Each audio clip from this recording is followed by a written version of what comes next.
Hello दोस्तों, स्वागत है आप सभी का अपने YouTube चैनल एजुकेशन योरसेल्फ पर। आज हम लोग पढ़ने वाले हैं विकास के सिद्धांत।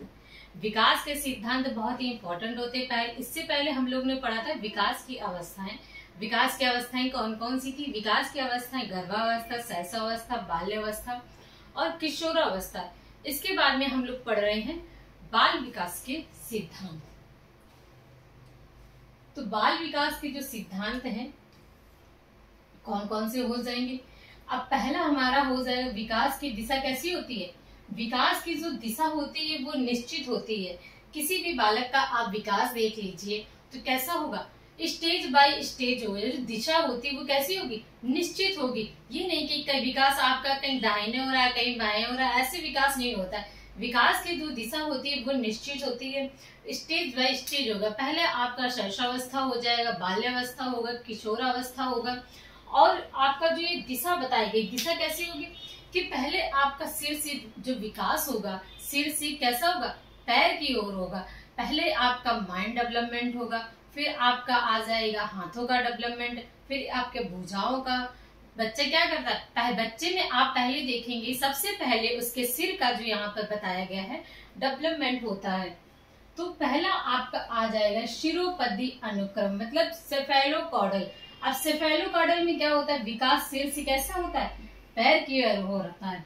तो यहाँ पर अब बालक का जो ये सिर हो गया तो सिर से विकास हो रहा है। इसके बाद में यहाँ पे हाथों का होगा, इसके बाद उसकी भुजाओं का होता है।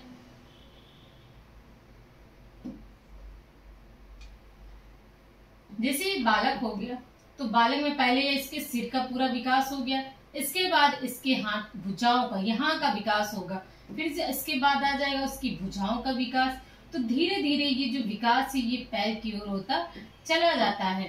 तो इसे क्या कहेंगे, विकास जो होता है वो सिर से पैर की ओर होता है। आपको क्वेश्चन आएगा विकास किस ओर होता है, तो विकास कैसा होता है हमारा, सेफेलोकॉर्डल होता है, मतलब सिर से पैर की ओर होगा। फिर हमारा दूसरा क्या आ जाएगा, एक बालक में क्या होता है, बालक का जब भी विकास होगा, गर्भ में भी रहता है बालक, तो सबसे पहले क्या बनता है, माँ के भ्रूण। तो पहले उसके सिर ही बनता है, सिर के बाद में उसके पूरी बॉडी का निर्माण होगा, मतलब सिर से लेकर पैर की ओर निर्माण होता है। इसीलिए क्या बताया गया है, विकास की दिशा हमेशा निश्चित होती है, मतलब सिर से ही हमारा डेवलपमेंट स्टार्ट होता है। तो शिरोपदी अनुक्रम मतलब सेफेलोकॉर्डल, ये आपको याद रखना है और ये एग्जाम में पूछा भी बहुत जाता है। इसके बाद में हमारा आ गया समीप से दूरगामी प्रॉक्सिमोडल। यहाँ पर हो जाएगा विकास शरीर के मध्य भाग से बाहरी भागों तक होता है। अब मध्य भाग का यहाँ पर क्या है, मध्य भाग का रिलेटेड है कि जैसे हमारे बीच में, जैसे हमारी भुजाओं का विकास हुआ, इसके बाद में क्या होता है, एक बालक की जब भुजाएं मजबूत होती हैं तो पहले बच्चा क्या होता है, जब शैशवावस्था में रहता है, प्रथम माह में, दूसरे माह में, धीरे धीरे तो वो क्या करता है, वो सीधे लेटा रहता है। लेकिन जैसे जैसे उसकी भुजाओं में क्या होती है, और ज्यादा स्ट्रांग होती है, वह उसका विकास हुआ। इसके बाद में धीरे धीरे वो पलटना सीख रहा है, फिर उसके अपनी उंगलियों को चलाना, किसी वस्तु को तीसरे महीने में क्या करता है, पकड़ना सीख रहा होता है। तो विकास कैसा होता है, विकास शरीर के मध्य भाग से, मतलब उसके मध्य भाग से, मतलब चेस्ट की ओर से होकर किसकी ओर जाएगा, भुजाओं की ओर जाता है। आपने देखा होगा बच्चे के पहले जब कंधे थोड़े से मजबूत होंगे तो कंधे के बल क्या करता है, धीरे धीरे पलटना सीखता है। इसके बाद में वो थोड़ा से और स्ट्रांग हो गया तो यहाँ से आपने देखा कोहनी के बल पे धीरे धीरे बच्चा क्या करता है, उसके अकॉर्डिंग उस पे इसमें चलना सीख रहा होता है। चलता कैसा ही, उलटना या पलटना ही होता है। उस टाइम चल तो नहीं पाता है, लेकिन जब बच्चा क्या करता है, चलता भी है तो जब चार पैरों का मतलब है कि हाथों और पैरों की सहायता से भी चलता है, तो मतलब अब उसके पैर के पंजों का और हाथों का भी यहाँ पे क्या हो रहा है, मतलब मध्य भाग जो है, मध्य भाग से बाहरी की ओर हमारी मतलब फिंगर्स, जब कोई वस्तु को पकड़ना सीख रहा है तो यहाँ से कंधे से लेकर के विकास किसकी ओर होता है, उंगलियों की ओर हो रहा होता है। मतलब यहाँ पर समीप से दूरगामी की ओर विकास शरीर के मध्य भाग से बाहरी भागों तक होता है। फिर वस्तुओं को बालक क्या करता है, जब उसकी उंगलियों का विकास हो रहा है, बाहरी भाग में आ जाएंगी तो वो वस्तुओं को पकड़ने भी लगता है। तो जो विकास होता है वो किसकी ओर होगा, समीप से दूरगामी की ओर होगा। फिर हमारा आ जाएगा तीसरा गति का क्रम। अब गति का क्रम कैसा होता है, यहाँ सभी व्यक्तियों में जो गति होती है वो निश्चित क्रम में होती है। निश्चित क्रम से क्या है यहाँ पर है कि निश्चित क्रम कैसा होगा, किसी भी व्यक्ति में गति हो रही है, मतलब जो विकास हो रहा है वो कैसा होता है, सभी में एक जैसा ही होगा। ये नहीं किसी की अवस्था क्या किसी में किशोरावस्था पहले आ जाएगी, नहीं, सभी में गर्भावस्था, फिर आ जाएगी आपकी शैशवावस्था, फिर आपकी बाल्यावस्था और इसके बाद में किशोरा मतलब। और इसमें जो जो भी प्रक्रियाएं आपकी होती, जो भी क्रियाएं होती, तो सभी में क्या होता है, एक जैसी ही गति में हो रही है। ये नहीं कि गतियां इसमें अलग अलग हो रही हैं। बच्चे ने अगर 2-3 महीने में यहाँ पर उसके मध्य मतलब भुजाओं का विकास हो रहा है, तो सभी में 3 महीने में भुजाओं का विकास हो रहा है। इसके बाद में हाँ कुछ बच्चे एक्टिव होते हैं, मतलब कुछ क्रियाएं वो अपनी जो होती है जल्दी करना सीख लेते हैं, लेकिन जो गति होती है वो कैसी होती है, क्रमिक ही होती है। इसके बाद में क्या आ जाएगा, विकास जो कैसा होता है, विकास निरंतर होता रहता है।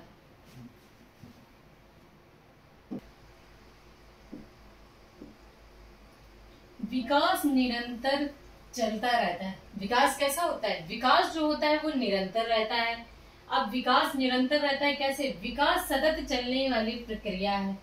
विकास कैसी चलती है, सतत चलता रहता है। मतलब आप गर्भ में जब माँ के पेट में होते हैं तब भी क्या होता है, तब भी आपका विकास हो रहा होता है, और जब तक आपकी मृत्यु नहीं होती तब तक क्या रहता है, विकास चलता रहता है। आप आसपास या फिर बाहरी जिस भी संपर्क में आते हैं, कुछ ना कुछ आपके अंदर सीखने की जो प्रक्रिया है वो चलती ही रहती है।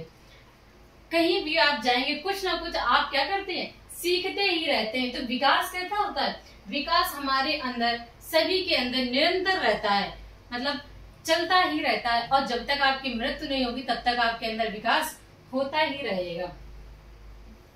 विकास आनुवांशिकता और पर्यावरण से कैसा होता है, प्रभावित होता है। जब विकास है ये आनुवांशिक और पर्यावरण, यहाँ से पर्यावरण का महत्व क्या है, आप जिस पर्यावरण में जिस माहौल में रहेंगे वो कैसा होगा, आपका डेवलपमेंट भी उसी के अकॉर्डिंग होगा। यदि आप अच्छे वातावरण में रह रहे हैं तो आपका विकास भी अच्छा होगा, यदि आप बुरे वातावरण में रह रहे हैं तो उसका भी इफेक्ट आपके ऊपर पड़ेगा। आनुवांशिक भी यहाँ पर आनुवांशिकता का भी बहुत बड़ा महत्व होता है, लेकिन आनुवांशिक से ज्यादा जो पर्यावरण का माहौल वातावरण बताया गया है वो ज्यादा इफेक्ट करता है।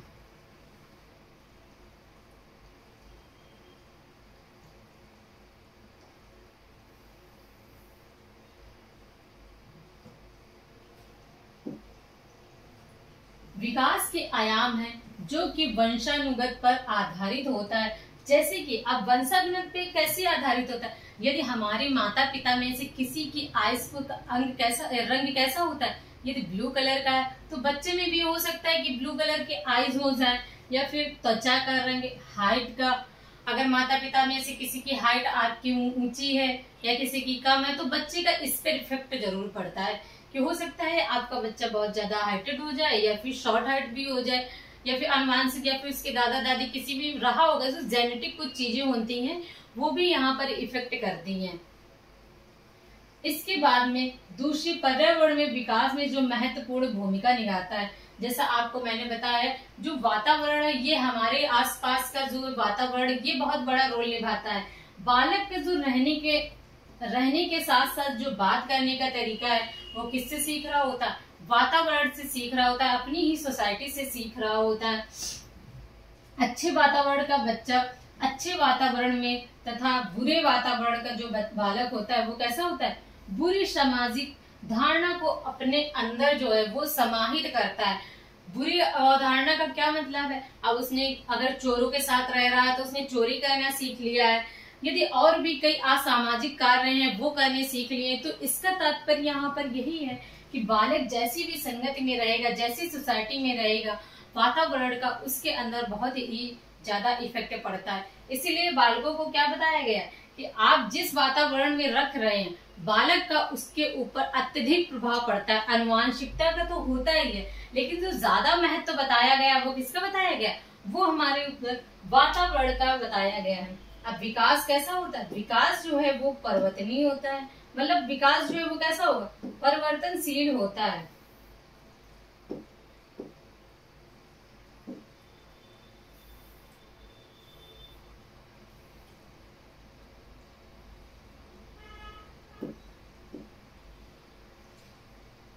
विकास की दिशा में परिवर्तन किया जाता है।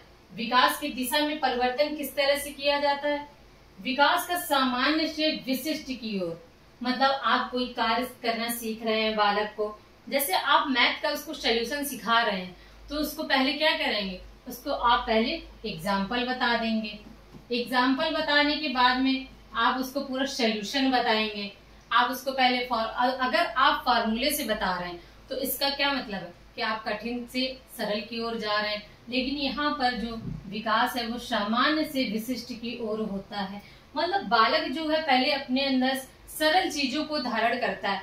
जब भी बालक का विकास हो रहा है, उसके अंदर डेवलपमेंट हो रहा है, तो वो क्या करता है, पहले घर से चीजें सीख रहा है इजी तरीके से, माँ की लैंग्वेज में। माँ उसको पढ़ा रही है, चीजों को सिखा रही है, बता रही है, तो वो कौन सी लैंग्वेज होती है, वो होती है उसकी मदर टंग, मतलब माँ से चीजें उसने अपने सीखी। इसके बाद में बालक को जब विद्यालय भेजा जाता है तो विद्यालय में वो सीखता है धीरे धीरे। उसके अपनी जो मैडम होती हैं वो बताएंगे कि इस तरह से।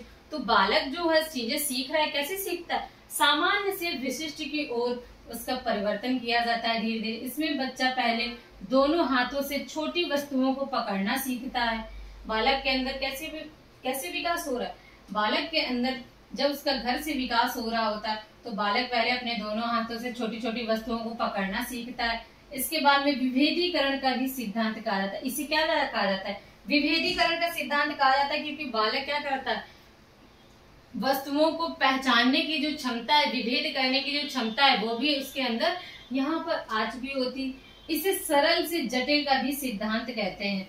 मतलब जो बालक है चीजें पहले कैसे सीख रहा है, सरल चीजें सीख रहा है, फिर इसके बाद में जटिल चीजें, जटिलता उसके अंदर, मतलब कोई प्रॉब्लम आ गई उसका सोल्यूशन करने का, या फिर उसका कोई भी प्रोजेक्ट करना है, पहले अपनी इजी चीजों को कर रहा था, अब धीरे धीरे उसके अंदर थोड़ी बहुत अगर कठिनाई आ रही है तो उसका भी बालक क्या कर ले रहा है, सोल्यूशन कर ले रहा है।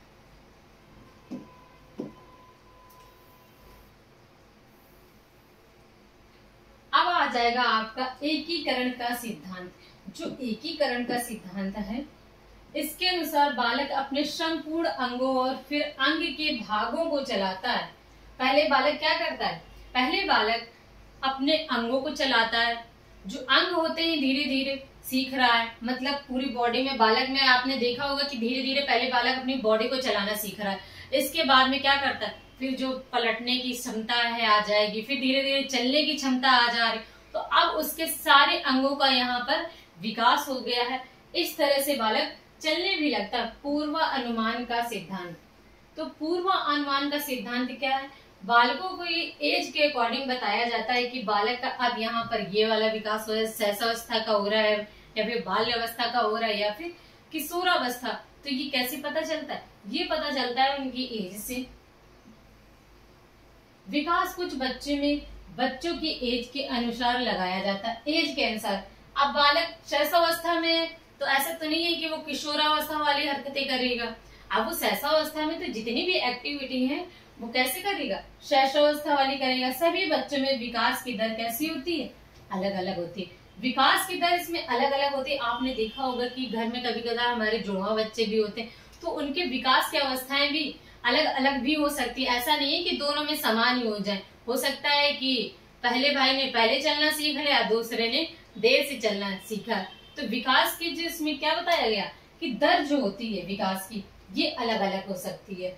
हो सकता है कि दो भाई बहन है तो फिर एक ने 1 साल में चलना सीखा है, एक ने 1.5 साल में चलना सीखा है। वर्तुलाकार चक्री सिद्धांत। अब वर्तुलाकार चक्री सिद्धांत क्या है, विकास कभी भी रेखीय नहीं होता है, यह चक्री या फिर वर्तुलाकार होता है। जो विकास होता है वो कैसा होता है, वर्तुलाकार होता है, रेखीय नहीं होगा। मतलब कोई भी सिद्धांत आपने देखा कि इस तरह से सीधा नहीं जाने वाला। जो हमारा सिद्धांत होगा ये वर्तुलाकार, मतलब स्पाइरल होता है इस तरह से। मतलब कुछ ना कुछ यहाँ पर सीख रहा है, कभी कम कभी ज्यादा, तो इसको क्या बताया गया, इसको वर्तुलाकार बताया गया है।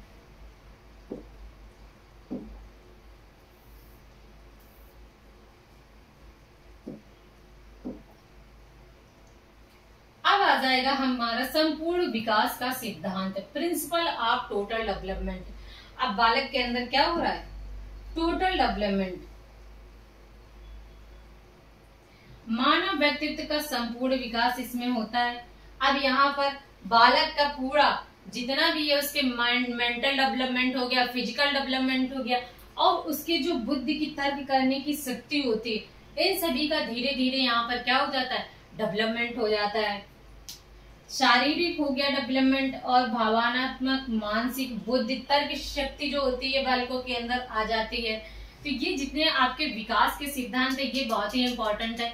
एग्जाम में पूछता है विकास सरल से जटिल की ओर होता है, कठिन से सरल की ओर होता है, तो आपको यही बताना होता है कि सही टिक करना है कि इसमें से कौन सा सही होगा।